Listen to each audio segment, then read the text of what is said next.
Alright. What I got? Grand Theft Auto Vice City Stories, The Sims 2 Castaways, Buzzmaster Quiz, and of course the greatest film on earth, Pink Panther, starring Steve Martin.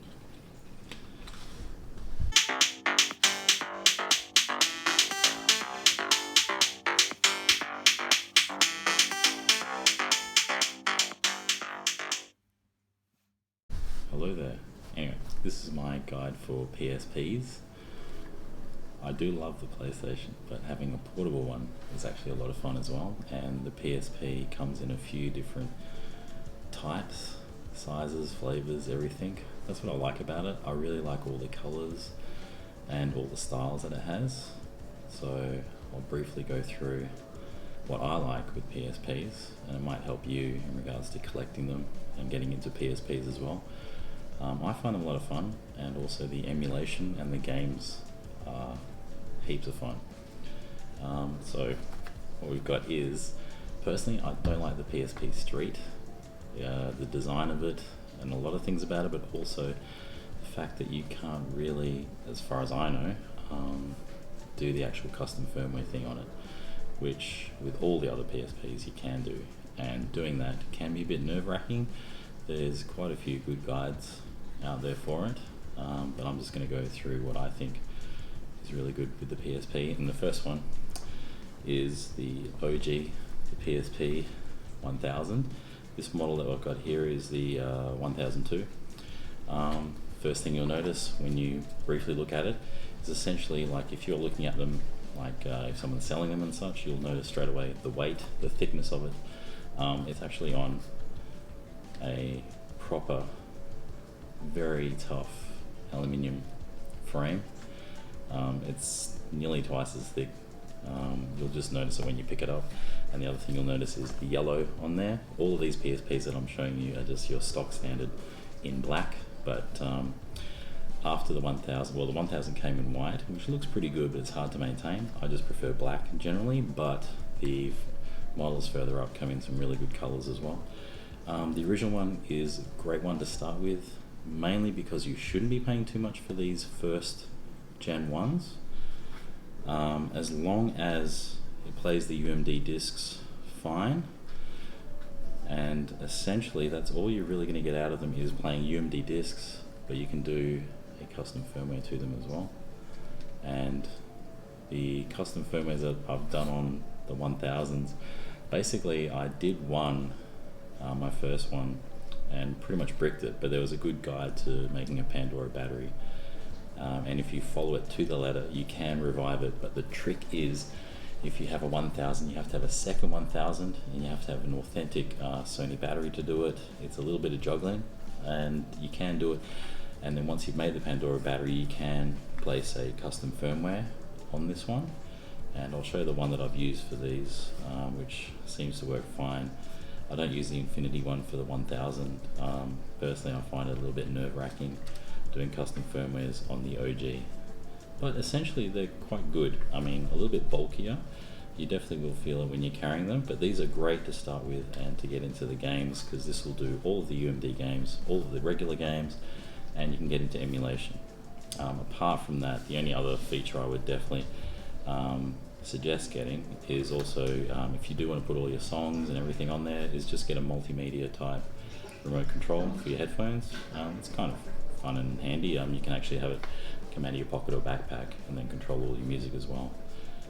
And essentially this is the best one to start with. Prices for these are quite low, and it's actually pretty easy getting a decent sized battery for these. And then for all of these, I wouldn't even bother getting actual Sony official memory cards for these. I would just get the SD card adapters for them. But these are the great ones to start with, but they do get much better as they go along.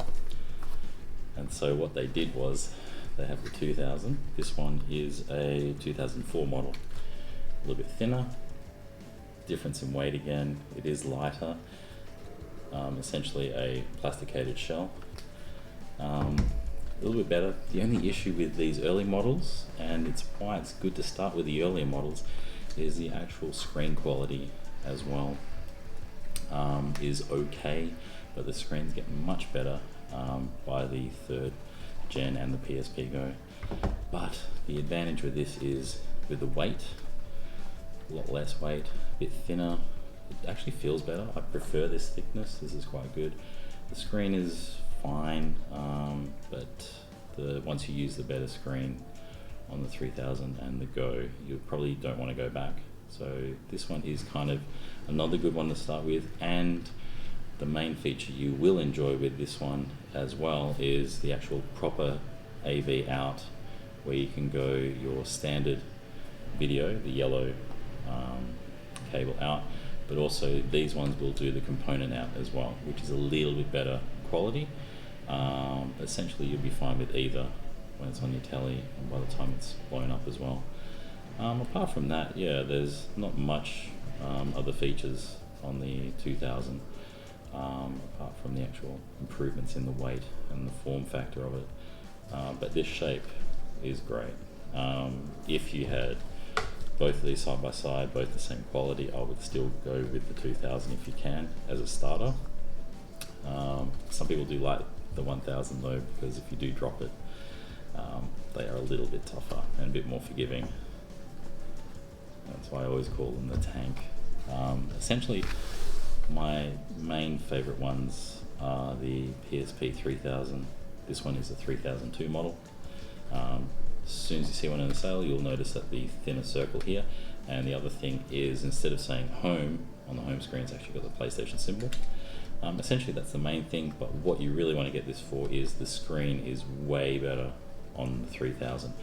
The 2000s and 3000s come in really good colors, but essentially the 3000 is really good to get, and you'll pay a bit more for it generally. Don't try and get bamboozled into like paying the same for a 2000 versus a 3000. If you can get a 3000 and it's in as good or better condition than a 2000 that you might see, I would definitely go to the 3000. It's got the AV out. But essentially the main thing you'd want is the screen. The screen is way more improved on this. Everything else plays UMD Discs fine. The other feature I like is, you just lightly flip it open for the UMD Discs. But personally, I keep all my UMD Discs and I play everything off my card. You can actually shell them out and do a battery mod as well to make the battery life a bit bigger. Personally, I would rather go for multiple batteries and have one on charge all the time, because you can get a separate sort of battery charger for these, which is quite good. But the AV out still works just as nice. If you want just the AV out and you want to go for cheap, then just go for the 2000, as long as your television that it's going out to is quite nice. That's fine, but personally I would rather have a 3000 for the screen. And essentially I don't think there's a lot of weight difference. It's only a smidge lighter generally, but the 3000s are a lot of fun, and it's pretty much the best quality and the biggest screen you can get. But you will pay a little bit more for them, or you should pay a little bit more for them if they are in good quality and if they come in those really cool colors. And the last one, which I consider to be, for some, is like kind of a holy grail type item, like rare, but also it's a bit more discerning, because trying to find one in a suitably good condition, it's the PSP Go. It is the most compact, and the main thing you can't always check is how well the mechanism works. Unfortunately, like, you have to kind of rely on whatever people's opinions are of them. The main thing is, if this mechanism goes, you're kind of in a bit of trouble. And the main thing with the PSP Go is obviously the form factor. It's nice and thin. The actual controls are okay. The PSP, unfortunately, which was always improved in the Vita, is the analog stick. The analog button is so-so, but all the other buttons are actually quite good. But the main thing with the PSP Go that everyone loves is it's so portable, but it also still does AV out. The main factor as well is also it can do Bluetooth as well. And the main reason for Bluetooth that I enjoy is if you have a PS3 or a friend with a PS3, synchronize the spare PS3 DualShock 3 controller with the Go, take that with you, and then you can do AV out and actually use a proper controller and get to use those wonderful analog sticks on the PS3 controller. But essentially this one is a bit more nerve-wracking to do the custom firmware because you can't actually do a Pandora battery, but there is a few guides that are very succinct with exact files specifically for PSP Go's, which works fine. But yeah, the main thing also that sucks for the PSP Go is you might end up trying to mod it to increase the hard drive space, because it's only using, generally the best ones is like you can get Toshiba M2 cards for these, and they still cost a lot. I just found a spare 2 gig Toshiba M2 card in this one, which is enough for a few games, but then you've got the 16 gig as well. Whereas personally I prefer the 3000 because you can actually whack in a much larger card in these, as well as swap cards a bit easier, whereas these ones, yeah, you are sort of rifling in there to change your cards, and your cards cost so much. I don't know if there's any adapters or anything for M2 type cards because the M2s are so small. One of my pet peeves is I really wish that this was able to take the same cards, or SD or micro SD would have been ideal for the PSP Go. That really would have been a winner. But essentially the hardest thing to find out is when you're shopping for these online is if the mechanism's good enough. Generally battery life is so-so. You'll end up charging it a lot anyway. But the best thing is, yeah, get this, a PS3 controller with Bluetooth, and then make sure you have your usual cables. Try and find a cradle, but they will cost you a fair bit as well. But the PSP Go is a lot of fun, portability, and it just looks so cool. And the main thing is, if it didn't have Bluetooth, that's kind of actually a big sell of it, because you can use a controller with it, which is a lot of fun. Seems to add a new dimension to some games as well because of that analog stick. Some games definitely seem to work a bit better, and yeah, definitely a lot more fun. So I'll show you like using this one with the TV screen and the Bluetooth controller, and yeah, basically personally, if you find a Go, it's a lot of fun, but generally versatility wise, you're better off with the 3000. It's pretty much my favorite PSP. Obviously it doesn't fit in your pocket as easily as the Go per se, but for me the 3000 means I can actually put a larger card in there and enjoy a lot more games on the go, and also swap batteries out when traveling and have another one on charge, which is a lot easier than actually trying to keep the Go on charge all the time. I mean, you can use like a USB backup type battery, that sort of thing, but it becomes a little bit too much really. But regardless, I love the form factor of the PSP and the PSP Go.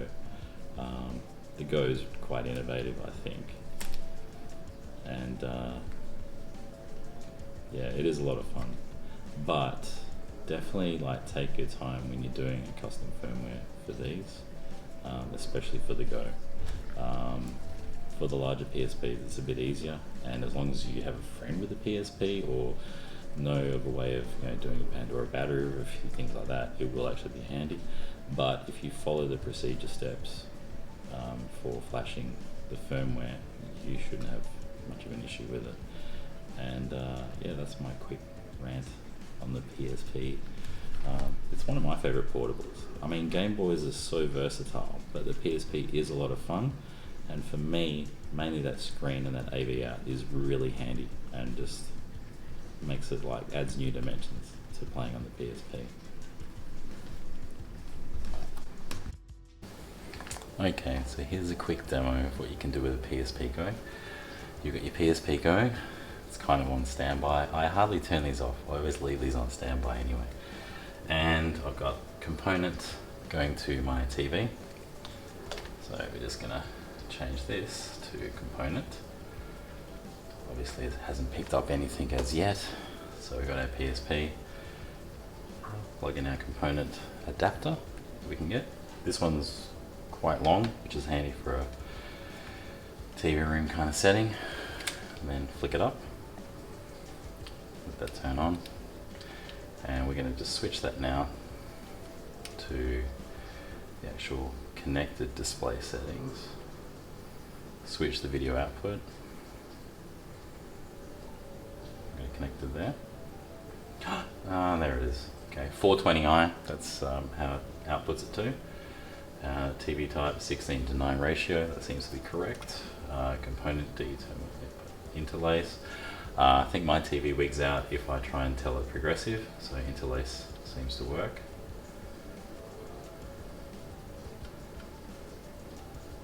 And flicker reduction seems to be looking okay, but you can always switch that. So anyway, I've got my PSP Go just like that, just leave that open.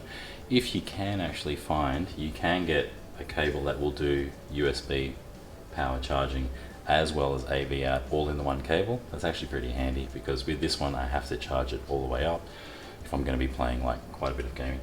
So with this one AV out, I'll just leave that down there, and now I've got this synchronized to the PSP Go. Player 1, you can have 2-player if you want to, and that's it, that's all set up. So now I can just sit back and enjoy my PSP games.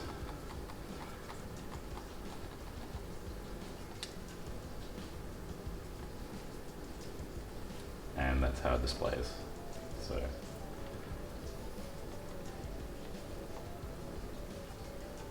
and we can play probably some Tekken 6.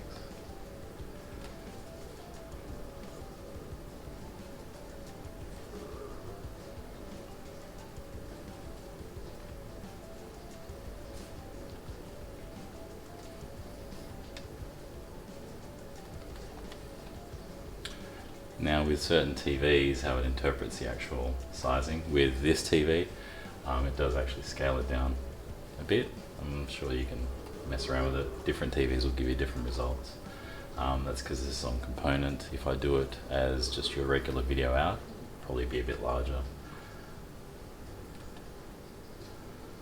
And yeah, the great thing is you've got the analog sticks that are way better than what's on the PSPs. And because it's Bluetooth, it is actually extremely responsive.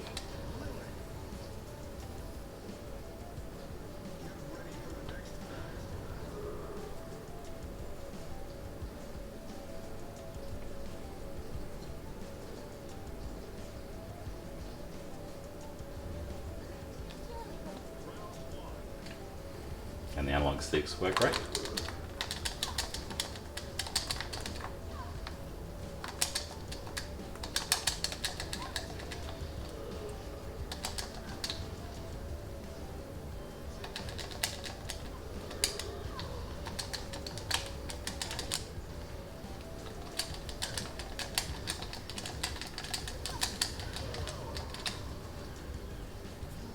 So yeah, it's a whole lot of fun, and you can get back into PSP gaming with a decent controller, and also not having to have the PSP in your hand and enjoy it onto a larger screen. So yeah, heaps of fun. So that's what I like about the PSP Go, with the Bluetooth feature. So you can just take this with you when you're traveling, make sure you have 1 or 2 controllers, and done. But it's so much easier if you synchronize player 1 and player 2 with a PSP Go via a PS3. There is a way to do it through a PC, but it is a little bit of sort of back and forth with it. But yeah, if you do it through PS3, it's done and it's set, and it's only synchronized to the PSP Go. Yeah, so yeah, and you can quit the game, done. It's all good. Easy controls, and I haven't tried it with any other Bluetooth controllers. I know it only works with the PS3 ones, so yeah, so that's it. A lot of fun.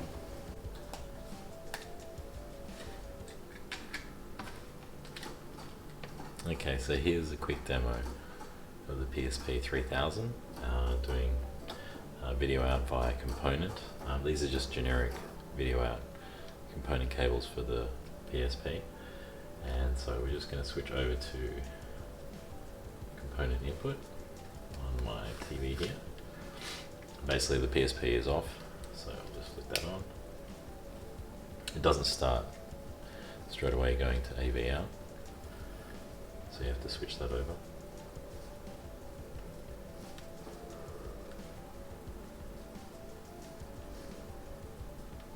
Okay, so we've got a PSP on, basically switching it over to connected display settings, switch video output, yes please, done, and now it'll flick to here. So you got the full AV, everything here. The menu is normally a bit bigger than the actual game itself. The game shrinks down slightly. So for here I've got TV type 16:9 ratio, component out. It does act a bit funny sometimes with interlace, but that seems to be fine. That's progressive. And flicker reduction, I just have it on. Seems to work best for this. And yeah, so there you go. And then when you're actually playing your games, so for example, we'll just punch up Katamari, and it actually comes in at a slightly lower res than when the menu comes up. I'll also experiment in another episode with an actual tube TV and show the difference with that as well. You will also get different results with video out versus component out. But generally I just play with component out, so I prefer that.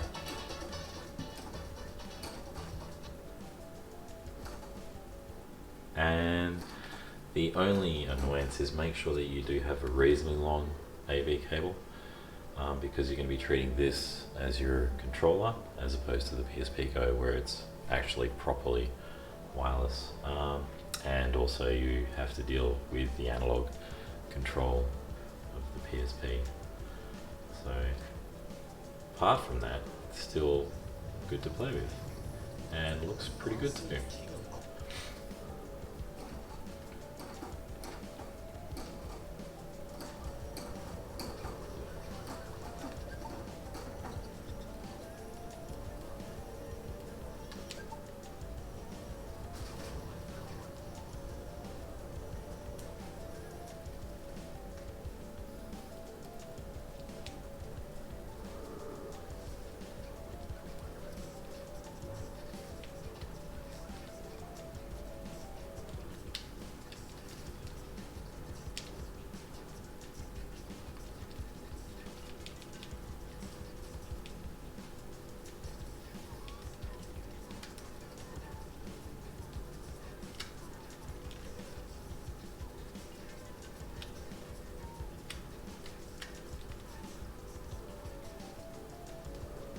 Whoops, I'll just get a bit more speed.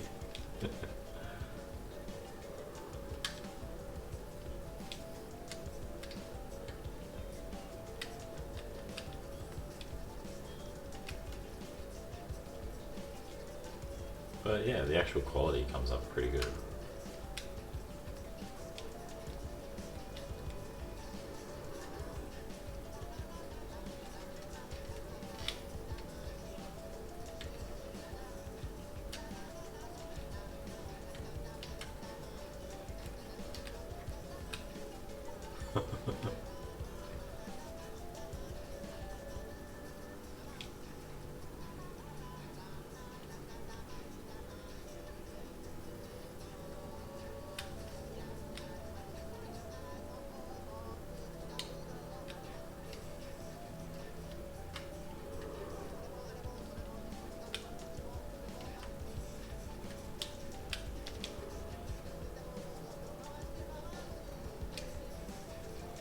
So yeah, but the actual resolution, depending on your TV, it'll be a bit shrunken down. Apart from that, it plays quite great. I'm pretty happy with that result. And I'll also just show a quick thing with emulation, how that comes up as well. So a good example would probably be, there's newer versions of Pico Drive, which is for the Mega Drive / Genesis. But emulated games display quite nicely on the component out as well. I've just got a couple games on here. So you've got to play Switch Rage 2. So this is the NTSC version, 60 frames per second.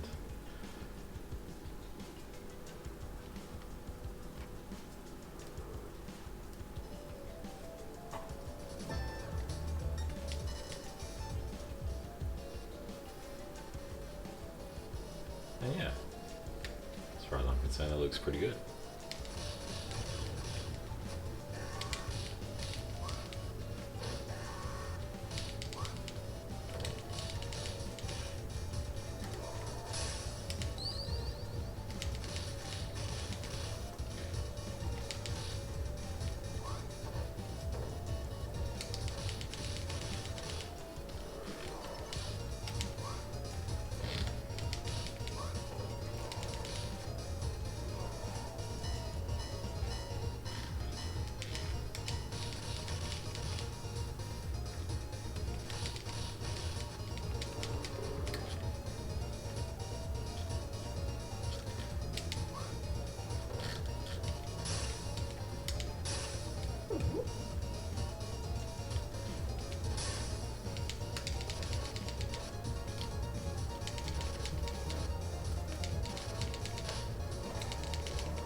So yeah, that's the emulation side of it. Whoops. So that was just Streets Rage 2 running on Pico Drive. Yeah, it's just really easy to do that, and I think it looks great anyway. So that's just a quick demo of the actual component AV out on a PSP 3000. You'll get a similar result with a PSP 2000, but in the end the actual main screen of a 3000 is quite nice as well, and that's my main choice. The Go is awesome, but as far as versatility, and it's not a major bit of suffering just to have the AV out on the 3000. So for my own choice at the moment, I think the 3000's probably the one to get, especially because you'd be wanting to also collect UMD games as well, and that's a lot of fun too. And if you still have UMD games you think they're a bit scratched up or you don't want to play them, you can always put them on your memory card as well. So there.